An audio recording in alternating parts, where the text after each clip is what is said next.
Paz do Senhor, meus irmãos, mais uma vez, sejam bem-vindos a mais uma escola bíblica.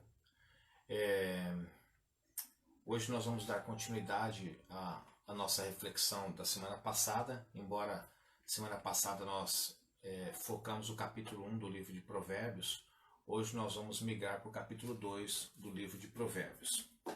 Como eu disse para vocês, meus irmãos, nós vamos fazer uma dinâmica diferente para aqueles que estão participando a primeira vez. Eu gostaria de usar uma dinâmica, como nós fizemos na semana passada, que haja um pouco mais de interação, né? Você possa participar um pouco, simplesmente me ouvir falar aqui. Eu sempre acredito que quando há participação das pessoas, há um aprendizado melhor e maior também.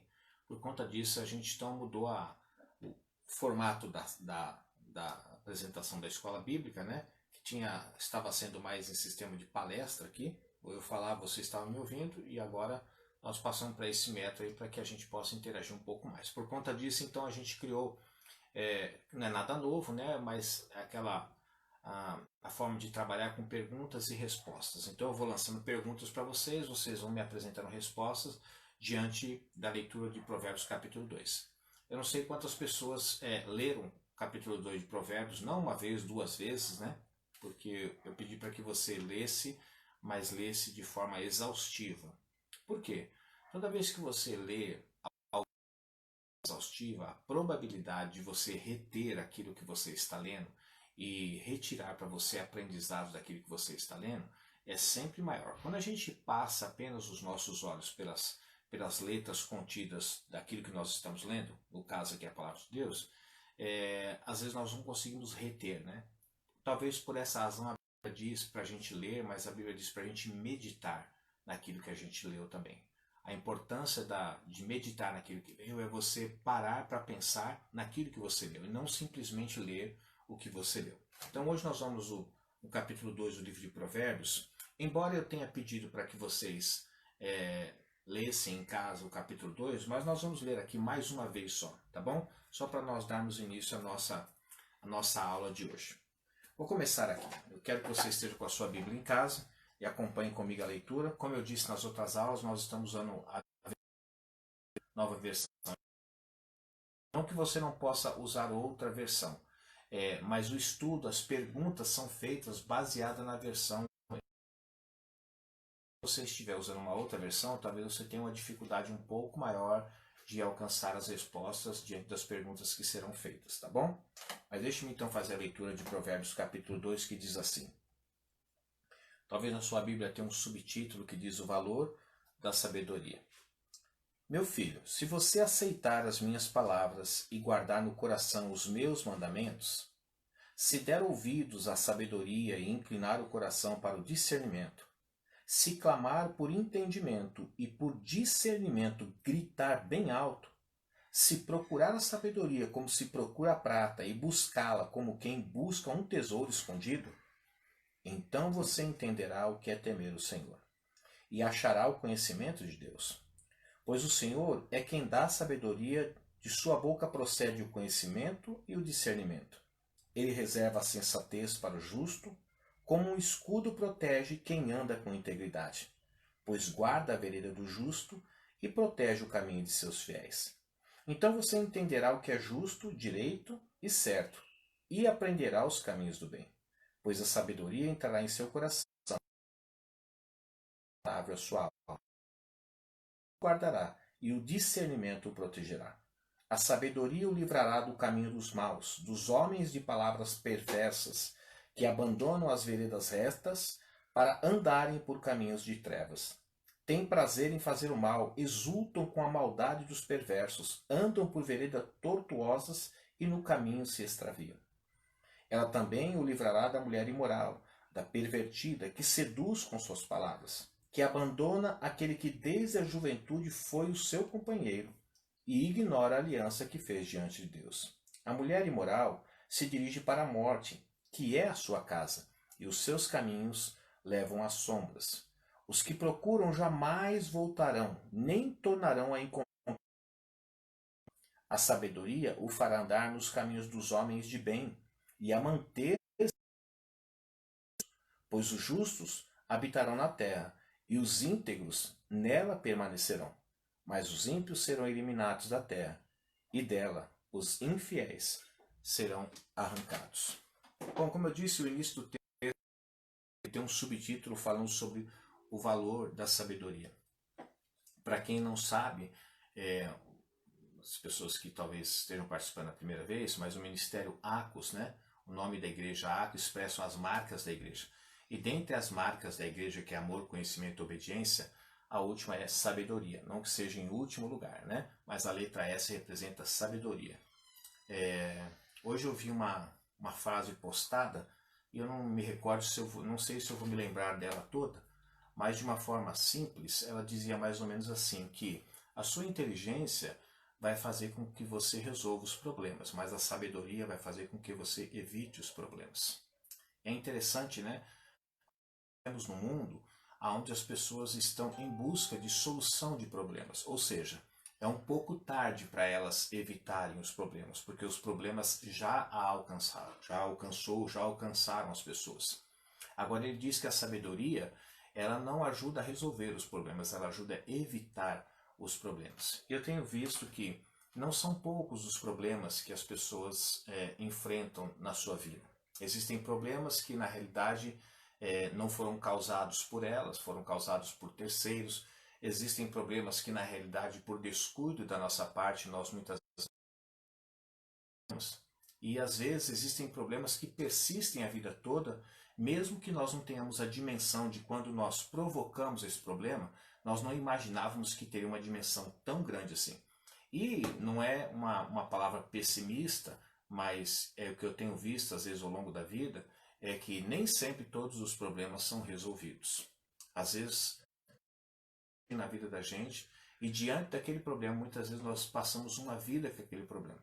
E quando eu disse que às vezes, se nós tivéssemos a oportunidade de conhecer a dimensão do problema que nós estamos causando, e que talvez nós teremos que aprender a conviver com esse problema a vida toda, então talvez é nesse momento que nós refletiríamos um pouco mais e daríamos um pouco mais de valor à sabedoria. Porque a inteligência pode até nos ensinar um caminho para resolver os problemas, mas a sabedoria vai fazer com que a gente não permita que os problemas venham se instalar. Então daí a gente pode ver tão grande é o valor da sabedoria, né? E como o subtítulo desse texto é o valor da sabedoria, eu achei que valia a pena a gente pensar um pouco sobre isso. Nós vamos entrar aqui no livro de Provérbios e fazer algumas perguntas. Mas antes de eu fazer a primeira pergunta, que tem tudo a ver com aquilo que eu vou perguntar para você agora, aliás, com aquilo que eu vou afirmar para você, todos nós temos um grupo ou grupos de pessoas com os quais nós nos relacionamos, né? Grupos que fazem parte da igreja, grupos que não fazem parte da igreja, grupos que já fizeram parte da igreja do Senhor, hoje não fazem mais, grupos que estão querendo fazer parte do convívio da igreja, são aqueles que estão ouvindo a mensagem do Evangelho, que de certa forma, naturalmente, vamos dizer assim, que estão se tornando simpatizantes, mas nós sabemos que só ser simpatizante não muda o destino das pessoas. Mas já é um começo, elas estão prestando atenção e podem ser alcançadas pelo Senhor. Quando eu converso com determinadas pessoas, e algumas pessoas também conversam comigo, dentre tantas perguntas que nós fazemos uns para os outros, uma pergunta eu sempre faço para algumas pessoas que não estão tão firmes com o Senhor, outras se afastaram do caminho do Senhor, têm até o desejo de voltar para o Senhor, mas parece-me que sempre a resposta, pelo menos não unânime, mas na grande maioria, a resposta é sempre a mesma, que existe um desejo muito forte, uma vontade muito grande. No entanto, parece que não existe força nela própria para que ela possa retomar nos caminhos do Senhor. Mas existem pessoas que eu converso e que elas estão na igreja, elas participam da vida da igreja de uma forma ou de outra, não assim tão assiduamente, mas de uma forma ou de outra elas acabam participando da vida da igreja, nos relacionamentos com as pessoas, às vezes até em ministérios. Mas às vezes elas começam a enfrentar determinados problemas que são problemas que, pelo menos humanamente falando, parece que são problemas sem soluções. E é nesse momento que a gente busca em Deus uma solução para o problema. Mas uma pergunta que eu sempre faço para as pessoas, dependendo do problema que ela está envolvida ou que ela se envolveu, e para minha tristeza, não são poucas as pessoas que às vezes quando estão vivendo determinado problema, elas parece que não conseguem perceber a dimensão do tamanho desse problema. E também parece-me que aquilo que está acontecendo com ela não é algo tão grave, embora esteja atrapalhando a vida dela. Então a pergunta que eu sempre faço para ela é a seguinte: você teme a Deus? Como, por exemplo, quando eu pergunto para uma pessoa que está afastada dos caminhos do Senhor, eu pergunto para ela, mas você teme a Deus? A resposta que ela me dá, eu acredito que você já esteja até imaginando qual é essa resposta. Sim, eu temo a Deus. Quando a gente afirma alguma coisa, nós precisamos ter o conhecimento daquilo que nós estamos afirmando. Por exemplo, eu não posso tomar uma determinada substância e afirmar que aquela substância é derivada, por exemplo, do vinho, se eu não tenho certeza. Embora ela possa ter um leve toque de vinho, alguma coisa que me leve a pensar que possa ser derivada do vinho, mas eu não posso fazer uma afirmação se eu não tenho certeza se verdadeiramente aquilo que eu estou afirmando é a verdade. Mas quando as pessoas afirmam para mim, quando eu pergunto a elas, vocês temem a Deus? E elas dizem assim, sim, eu temo a Deus. E eu pergunto, e por que você está afastada dos caminhos do Senhor? E é claro que ela sempre conta a versão que ela tem em mente, ou que aconteceu na vida dela, ou que ela entende pelo menos que a levou a se afastar dos caminhos do Senhor. Eu perguntaria para você, o que é temer o Senhor? Quando a gente olha para a palavra, parece que temor é algo que está relacionado a medo, né? E um relacionamento que nós temos com o Senhor não deve ser um relacionamento de medo, não deve ser um relacionamento de pavor. Embora nós saibamos que Ele é o Deus Todo-Poderoso, que Ele pode fazer todas as coisas, mas Ele se colocou em nossa vida e nos adotou como filhos. E o tratamento que Ele irá oferecer para nós é um tratamento de pai para filho, não um tratamento de um algoz e nós somos aqueles que seremos crucificados ou que seremos enforcados. Na realidade, Deus sempre tem o melhor para as nossas vidas. Eu perguntei isso para você e ao mesmo tempo fiz a afirmação a respeito de temer o Senhor, porque não são poucas as pessoas. Se você perguntar numa igreja onde tem 100, 1000, 2000, 10.000 pessoas e perguntar para essas pessoas, vocês temem a Deus? Eu diria para você que 98% da resposta das pessoas num ambiente de 100 pessoas ou de 10.000 pessoas seria sempre a mesma. Sim, eu temo a Deus. Mas a pergunta que eu vou fazer agora, baseado no livro de Provérbios, capítulo 2, é a seguinte: quando é que entenderemos o que é temer o Senhor? Porque para eu afirmar que eu temo ao Senhor, eu preciso temer ao Senhor. E se eu afirmo que eu temo ao Senhor sem entender o que é temer ao Senhor, então eu estou fazendo uma afirmação falsa. Primeiro eu preciso saber o que é temer ao Senhor, para então depois olhar para a minha vida e dizer, sim, eu temo a Deus. Não, eu não temo a Deus. Em partes eu temo, em partes eu não temo. Então a pergunta aí baseada no livro de Provérbios, capítulo 2, eu quero que você dê a resposta não subjetiva, mas aquilo que está no texto, né? Quando é que entenderemos o que é temer ao Senhor? Você já deve ter lido provavelmente o livro de Provérbios algumas vezes na sua casa e talvez você queira arriscar alguma resposta aí para mim, né? Bom, eu não sei qual foi a resposta que vocês deram, não tenho acesso aqui para saber, mas eu vou aqui então dar para você a resposta aqui. A resposta se encontra do versículo do capítulo 1, do versículo 1 até o versículo 4. Não sei quantos deram a resposta, mas diz assim, olha que interessante.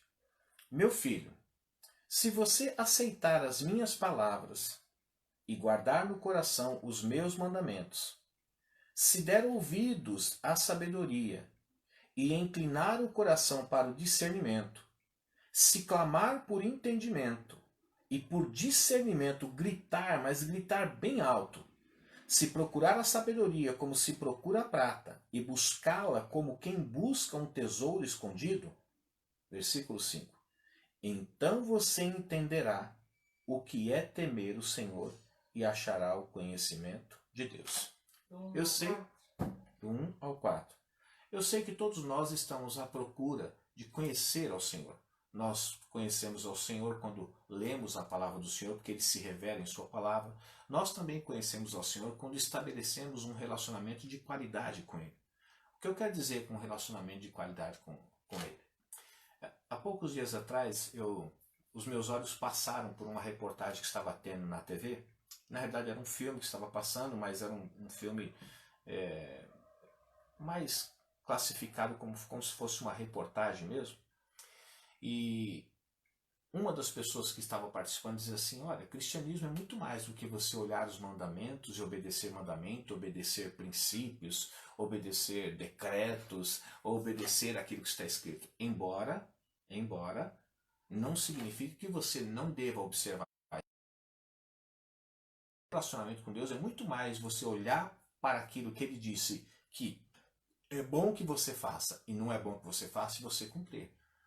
Relacionamento com Deus é você ter um grau de intimidade com esse Deus, aonde você possa conhecer esse Deus, não somente quando Ele diz sim ou quando Ele diz não, mas que você possa conhecer do caráter de Deus também. Então, quando é que entenderemos o que é temer ao Senhor? A resposta está do versículo 1 até o versículo 4. Quando eu olho para essa resposta que nós encontramos do versículo 1 até o versículo 4, quando é que nós vamos entender o que é temer ao Senhor? Eu percebo que a grande maioria das pessoas, talvez até nós mesmos, estejamos um tanto quanto equivocados quanto a sabermos o que é temer ao Senhor. Quando ele diz que, meu filho, se você aceitar as minhas palavras, o que é aceitar as palavras de Deus? Quando você olha para a palavra do Senhor e não questiona. Eu aprendi muito cedo, logo que eu saí do seminário, uma frase que nunca mais saiu do meu coração. A obediência libera a compreensão. Quando o autor está dizendo, meu filho, se você aceitar as minhas palavras e guardar no coração, ele está dizendo o seguinte, assim, as palavras que eu estou dizendo para você não são palavras que devem ser questionadas. Será que são verdadeiras, não são verdadeiras? Será que são boas, não são boas? Será que elas se aplicarão à minha vida ou não aplicarão à minha vida? Não. Ele diz assim, se você guardar as minhas palavras e não questionar as minhas palavras. Então, quando a gente questiona a Bíblia, por exemplo, quando existe algo na Bíblia que está explícito, não implícito, mas está explícito, como, por exemplo, amar as pessoas. A Bíblia diz para você amar as pessoas. Não cabe a nós questionarmos quem nós vamos amar, mas a Bíblia diz para amar uns aos outros, assim como Cristo nos amou. Quando ele diz, olha, se você aceitar esta minha palavra, quantas pessoas estão rejeitando amar as pessoas? Quando você rejeita amar as pessoas, você está rejeitando, você não está aceitando a palavra que foi dita pelo nosso Senhor. Quando você não aceita a palavra dita pelo nosso Senhor, você a rejeita, você está expressando falta do quê? Do temor do Senhor. Quando eu olho para a palavra de Deus assim, se der ouvido à sabedoria e inclinar o coração para o discernimento, se clamar por entendimento, quantas pessoas estão fugindo, por exemplo, de ter o entendimento da palavra de Deus? Mas será que isso é possível, pastor? As pessoas desejam ter o entendimento da palavra de Deus. Nem sempre. Por quê? Quando você tem o entendimento, uma coisa é você ter o conhecimento, outra coisa é você ter o entendimento do conhecimento que você tem. Quando você tem o entendimento, a sua responsabilidade no que diz respeito à sua vida com Deus, ela vai aumentando. Algumas pessoas, eu costumo dizer o seguinte, o meu pai, por exemplo, com todo respeito, meu pai ele cursou até a 4ª série. Não só meu pai, mas dezenas, milhares de outras pessoas também. Até porque na época do meu pai não estava assim tão disponível para a classe dele estudar um pouco mais ou ir um pouco mais avante. Mas quando você estuda a 1ª até a 4ª série, é certo que você vai ser alfabetizado, então você vai ser uma pessoa que vai aprender a ler e a escrever, bem ou mal, mas você vai aprender a ler e a escrever. Você com certeza vai aprender pelo menos as 4 operações da matemática, que é soma, subtração, multiplicação e divisão.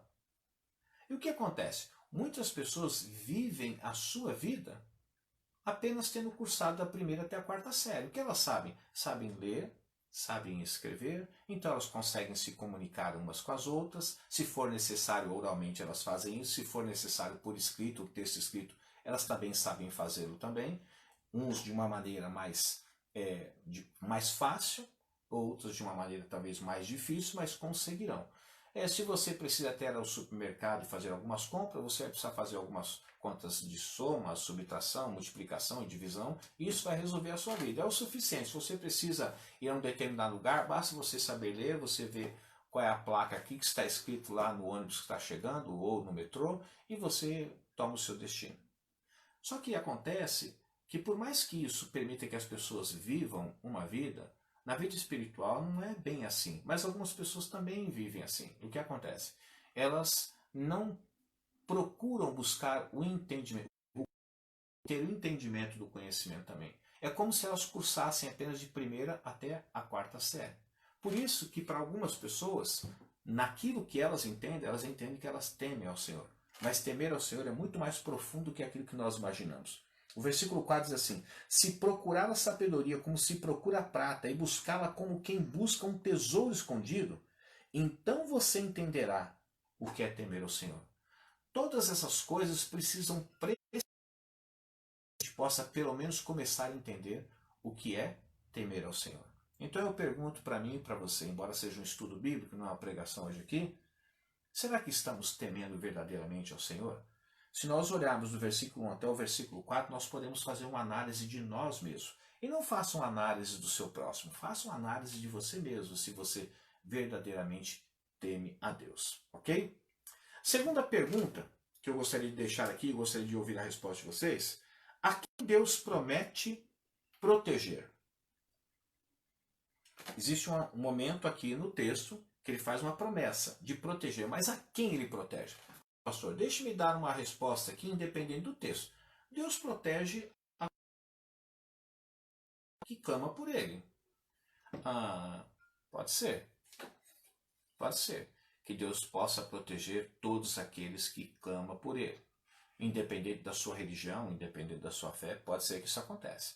Mas acontece que a Bíblia, uma coisa é nós sermos alcançados pela misericórdia de Deus. Outra coisa é nós sermos... Versículo 8. A pergunta: a quem Deus promete proteger? Versículo 8. Pois guarda a vereda do justo e protege o caminho dos seus fiéis. Ok. Mas eu gostaria de acrescentar o versículo 7 também, tá, Maria Rita? Que diz assim, ó: ele reserva a sensatez para o justo, como um escudo protege quem anda com integridade. Então o versículo 7, mas também o versículo... Uma coisa é você ter uma promessa sobre a sua vida. Outra coisa é você ser alcançado pela misericórdia do Senhor. Por exemplo, ele diz que essa promessa aqui no versículo 7, até no versículo 8, como a Rita disse aqui, ele diz que ele promete proteger, mas aqueles que andam com integridade.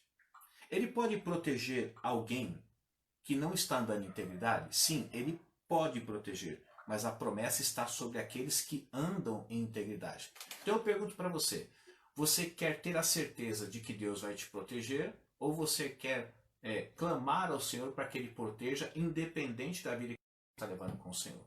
Uma coisa é você ter a garantia de que Deus vai te proteger.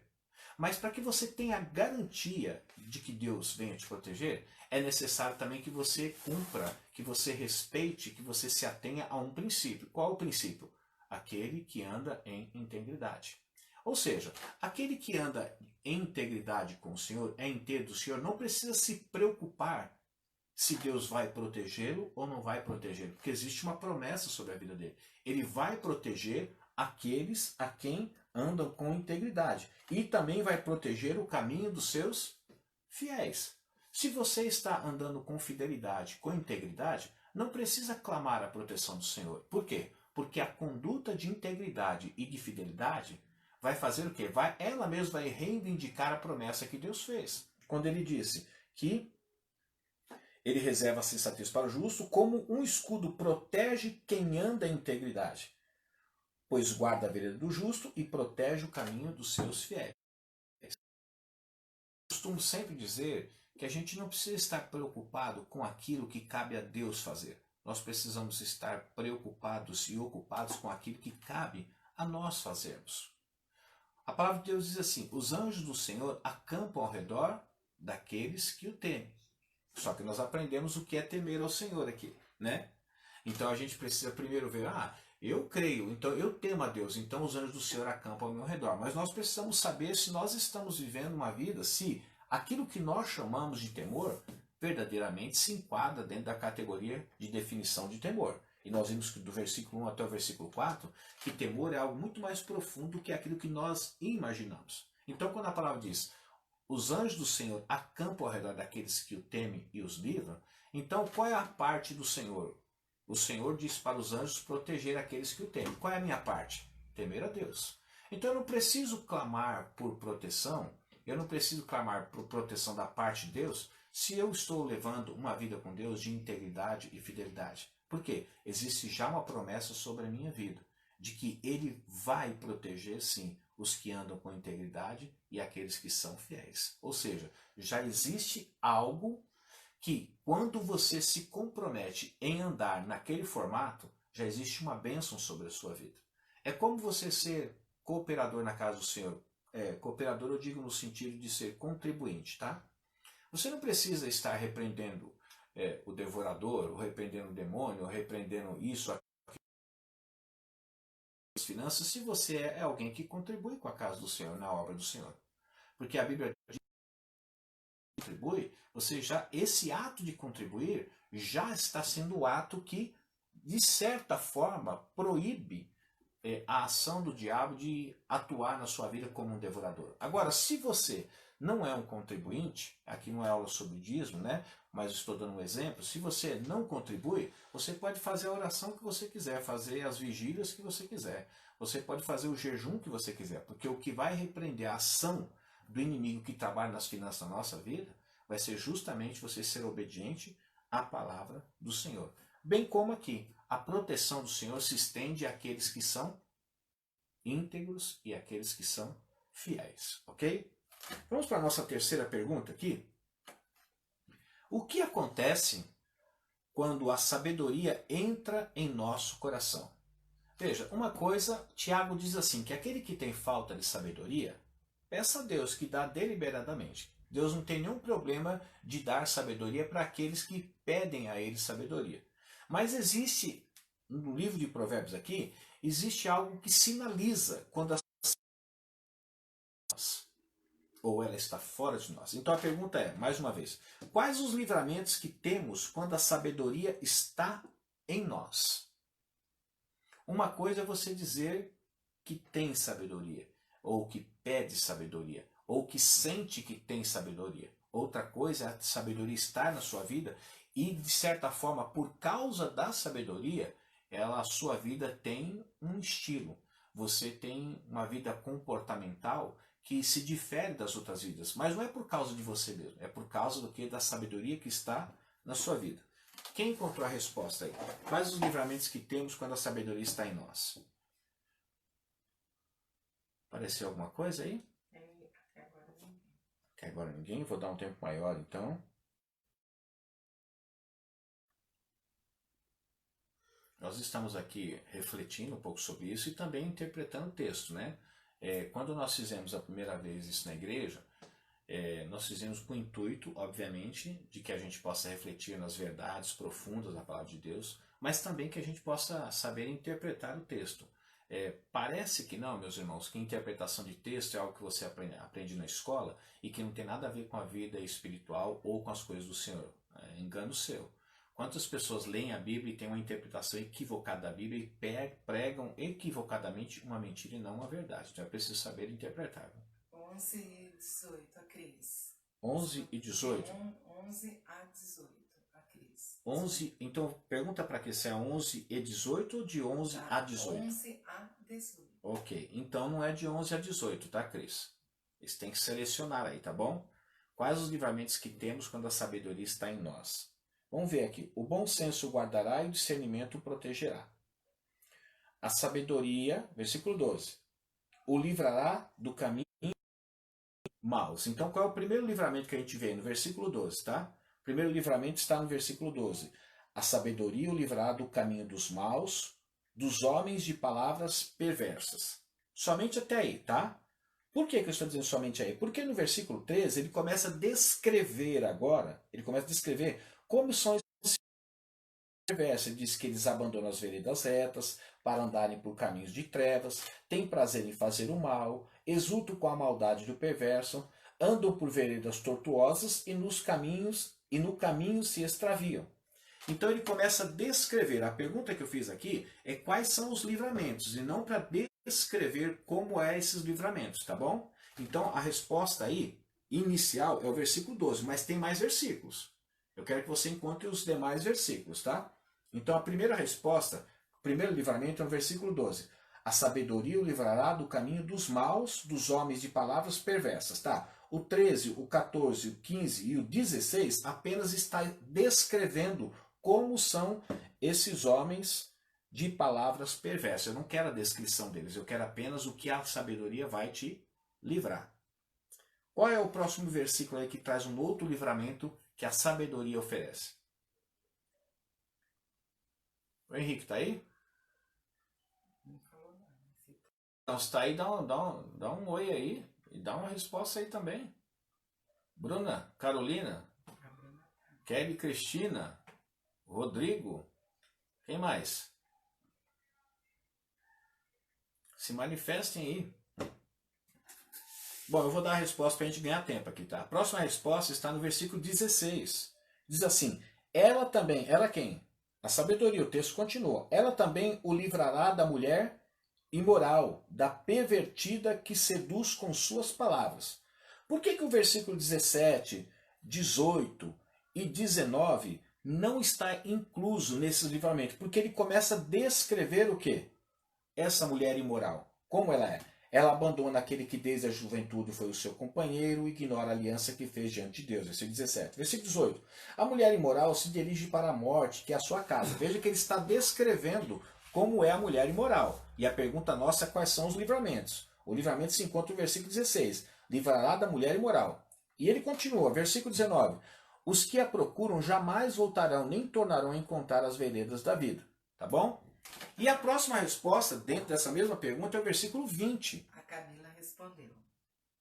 Versículo 20? Isso, Camila, muito bem. Então, versículo 20 também. A sabedoria o fará andar nos caminhos dos homens de bem e a manter-se nas veredas dos justos. Então, quais são os três benefícios, quais são os três livramentos que a sabedoria nos dá quando ela está em nós? Primeiro, versículo 16. Ela livrará da mulher imoral. Depois, versículo... Esse é o versículo... Primeiro, 12. Ela livrará do caminho dos maus e dos homens de palavras perversas. Depois, versículo 16. Ela também livrará da mulher imoral. E versículo 20. Ela também te livrará dos homens... Aliás, versículo... Isso. Ela te livrará, fará andar nos caminhos dos homens de bem e a manter-se nas veredas do justo. Tudo isso é sabedoria. Por que, meus irmãos, nós vemos, às vezes, até cristãos, por exemplo, cristãos que estão andando com homens, aliás, dos homens de palavras perversas. Por quê? Porque, na realidade, falta a eles sabedoria. Todo cristão com sabedoria, certamente ele não vai estar trilhando o caminho do mal, dos homens, e nem vai estar no meio dos homens de palavras perversas. Por quê? Porque ele tem sabedoria. Então, o sinal que evidencia de que um cristão ou alguém que está servindo a Deus está dotado de sabedoria, e a sabedoria que ele pediu faz parte da vida dele, é que ele não vai estar, de acordo com o versículo, no caminho dos maus. Está andando nos caminhos dos maus, está faltando sabedoria. Está nos caminhos dos homens de palavras perversas, está faltando sabedoria. Versículo 16. Ela também o livrará da mulher imoral. Ora, se a sabedoria está em mim, e ela está dizendo que ela me livrará da mulher imoral e da pervertida, se eu estou andando com a mulher imoral ou com a mulher pervertida, significa que falta a mim o quê? Sabedoria também. Veja só que o versículo agora, 20, ele diz, a sabedoria o fará andar nos caminhos dos homens de e a manter-se nas veredas do justo. Por quê? Aí se cumpre o que está escrito em 1 Coríntios 15, 33. corrompe os bons costumes. Como é que pode um cristão estar andando no caminho dos homens perversos? E quando os perversos parece que são assassinos, né?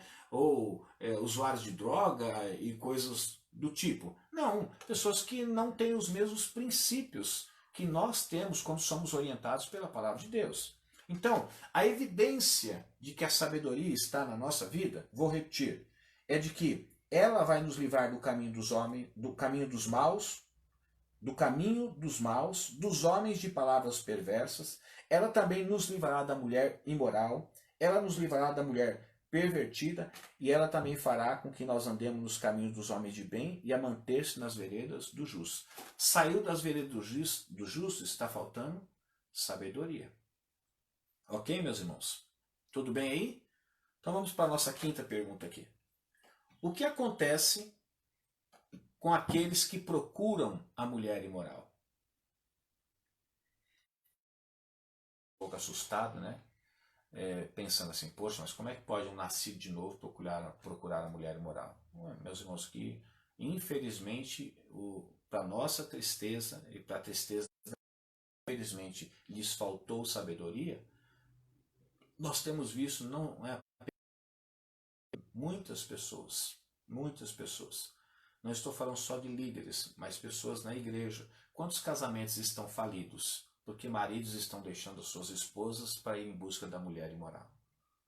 Quantos, às vezes, noivados que estão com votos para casamento são destruídos porque saem em busca da mulher imoral? Quantas pessoas que já têm mais de 30 anos de casado estão tudo fora porque saem em busca da mulher imoral? Porque falta a eles o quê? Sabedoria. Então, o que acontece com aqueles que procuram a mulher imoral? A Maria Rita diz que o versículo 19. Então vamos ver. Os que a procuram, está se referindo à mulher imoral mesmo, jamais voltarão, nem tornarão a encontrar as veredas da vida. Talvez esse versículo seja um tanto quanto assustador para nós, né? Quando ele diz assim, vou ler do versículo 18, tá? A mulher imoral se dirige para a morte, que é a sua casa, e os seus caminhos levam às sombras. Os que a procuram jamais voltarão, nem tornarão a encontrar as veredas da vida. Talvez você possa perguntar para mim assim, pastor, quer dizer então que algum dia alguém, por falta de sabedoria, buscou a mulher imoral, se envolveu, nunca mais ele voltará? Se ele se arrepender, ele pode voltar. Sim, mas que é algo muito difícil. Se torna muito difícil. Por quê? Quando você vai estudar, mais para frente nós vamos ver o livro de Provérbios, a Bíblia fala de que pessoas que se envolvem com essas pessoas, a sua vergonha jamais se apagará. Então, o que acontece? O arrependimento, ele pode vir para essas pessoas, elas podem se arrepender, Deus com certeza, diante de um arrependimento genuíno, com certeza Deus as perdoará. Mas a consequência daquilo que aconteceu pode ficar por uma vida toda. Por isso que eu disse para vocês no início, que algumas pessoas, quando eu pergunto a elas se elas temem a Deus, e elas dizem assim, sim, eu temo a Deus, mas elas levam uma vida totalmente indiferente a aquelas orientações contidas na palavra de Deus. Então elas desconhecem verdadeiramente o que é temer ao Senhor. Por quê? Porque existem caminhos, meus irmãos, que nós tomamos e que às vezes é permitido você fazer uma conversão, retornar, e você não foi muito distante, não vai perder muito, mas existem caminhos que às vezes o caminho de volta se torna muito cansativo, né? E não são todos que conseguem encontrar o caminho de volta. Então, pensando nisso, o que acontece com aqueles que buscam ou procuram a mulher imoral? Eles jamais voltarão, nem tornarão a encontrar as veredas da vida. Por que a Bíblia fala sobre isso? Porque algumas pessoas, quando vão por esse caminho, por mais que em um dado momento elas até descubram que elas estão erradas, que elas estão em pecado, elas não encontram mais força para voltar. Não estou dizendo que isso é uma regra, tá? Eu estou dizendo que isso, na grande maioria, acaba acontecendo, infelizmente. Então, busque sabedoria do Senhor. Não lhe faltando sabedoria, certamente, você atendo, certamente a mulher imoral, a mulher pervertida, ela não vai alcançar a sua vida, porque a sabedoria vai dar conta de sinalizar para você qual deve ser o seu comportamento diante de tal pessoa, ok? E a última pergunta, para a gente encerrar a nossa reflexão de hoje: o que a mulher imoral faz com a aliança que ela fez diante de Deus? Espera um pouquinho, pastor. Quando está falando da mulher imoral aqui, não é uma prostituta? Não necessariamente. Por quê? Porque só a prostituta comete imoralidade? Não.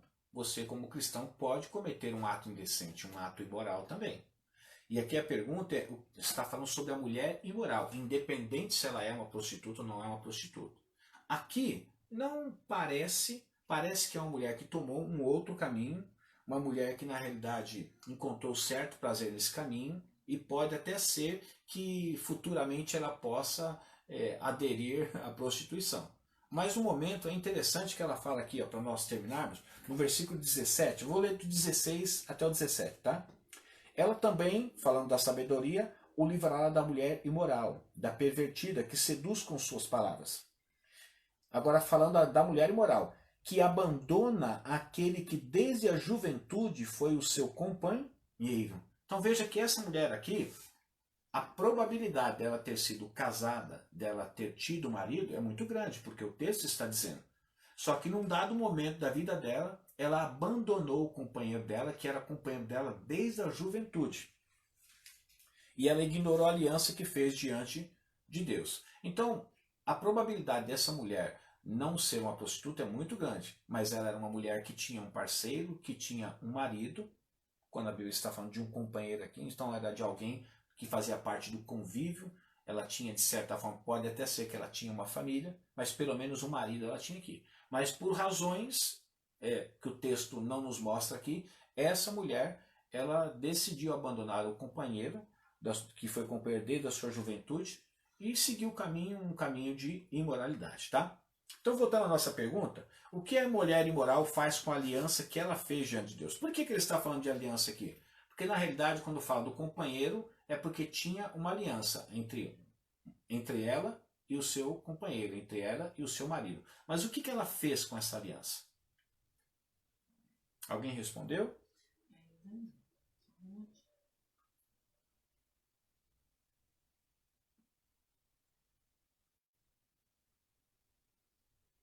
Olha que interessante quando você olha o versículo todo. Ele diz assim, que ela ignora a aliança que ela fez diante de Deus. A aliança que ela fez com quem? Com o companheiro dela. Então tudo indica que ela era uma mulher do quê? Mulher casada. Então, o que a mulher imoral fez com a aliança que ela fez diante de Deus? Ela ignorou. Versículo 17 está dizendo que abandona aquele que desde a juventude foi seu companheiro e ignora a aliança que fez diante de Deus. O que é ignorar? Deixar de lado, ser indiferente, não valorizar. E agora cabe-nos aqui uma reflexão. Quantos casamentos, quantos casais estão fazendo isso? Não estou dizendo que todo casamento desfeito, ou o homem se torna um imoral, ou a mulher se torna um imoral. Mas olhando para o lado de que duas pessoas se uniram, fizeram uma aliança uma com a outra diante de Deus, e que agora, por motivos que para elas são consideráveis, decidem então acabar com o seu casamento. Quando você decide acabar com o seu casamento, você de certa forma e decide dar um rumo à sua vida diferente, que não seja com aquela pessoa com a qual você prometeu viver até os últimos dias da sua vida, sendo fiel a ela, e que somente a morte separasse, você está ignorando a aliança que você fez o quê? Diante de Deus, não está dando o devido valor. A maior testemunha do seu casamento, da sua união, não foram as testemunhas que estavam lá, e nem a igreja que estava lá, nem o público que cercava você. A maior testemunha que estava no seu casamento era o Senhor. E quantos casais estão fazendo isso? Estão ignorando simplesmente a aliança que eles fizeram diante de Deus. E qual foi a aliança? Ninguém é obrigado a fazer votos, ninguém é obrigado a fazer aliança. Mas a partir do momento que fez o voto, fez a aliança, você precisa cumprir. Ah, pastor, mas é que meu casamento tem sido difícil. Qual casamento que não é difícil? Existem casamentos que são menos difíceis, existem casamentos que são mais difíceis, mas todo casamento é difícil. Não existe casamento fácil. Você pode até encontrar um ou outro que talvez queira falar para você que o casamento dele é perfeito, Perfeito não temos, porque nós somos pessoas imperfeitas, né? Então é impossível ter uma união perfeita na união de duas pessoas imperfeitas. É claro que existem pessoas que elas se dão melhor, existem pessoas que perdoam mais, existem pessoas que relevam mais, existem pessoas que compreendem mais, existem pessoas que aceitam mais, e por conta disso o relacionamento acaba sendo um relacionamento que facilita o relacionamento entre eles mesmos. Mas precisa haver, de certa forma, compreensão, precisa haver abnegação, precisa haver tantas coisas. Mas sempre é difícil, porque relacionamento com pessoas sempre será difícil. Então, o que a mulher imoral faz com a aliança que ela fez diante de Deus? Ela simplesmente ignora. Eu quero que você guarde no seu coração, você que é casado, saiba que um dia você fez uma aliança com a esposa que está do seu lado ou com o marido que está do seu lado. Quando você decide dar fim em tudo, você está dizendo assim, bom Deus, eu sei que o Senhor foi minha testemunha diante de tudo aquilo que eu prometi, mas agora eu estou abrindo mão. Por isso que eu sempre oriento a questão do casamento, é algo, a gente precisa pensar muito. Casar não é uma experiência que eu vou ter, né? É algo que é uma decisão que você toma na sua vida e que é para a vida toda. Então, eu sempre oriento, como a palavra de Deus sempre está nos orientando, que quando você for casar, que você case com uma pessoa que tenha a mesma fé, né? Que siga os mesmos princípios da palavra de Deus, para que você já não entre num casamento que não é aprovado por Deus. Por quê?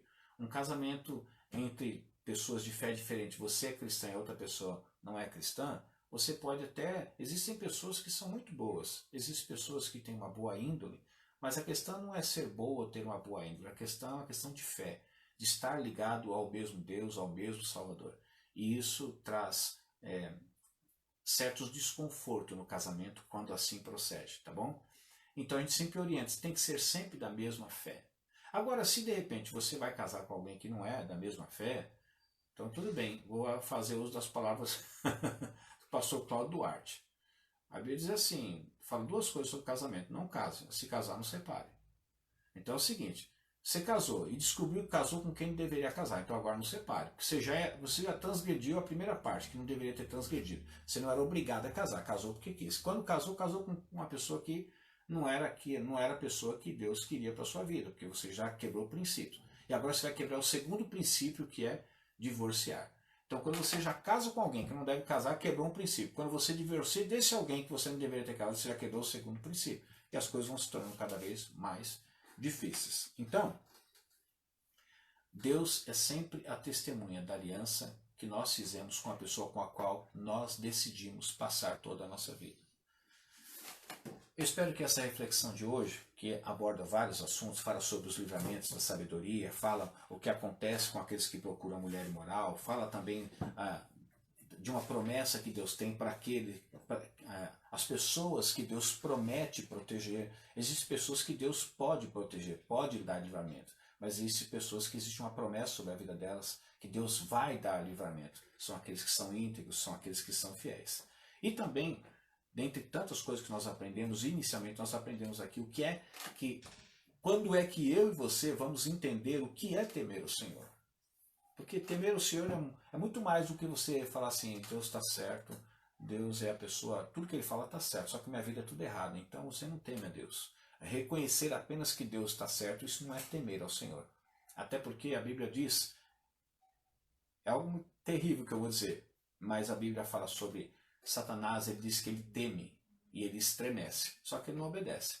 Então, Satanás, ele teme, ele estremece porque ele sabe quem é Deus.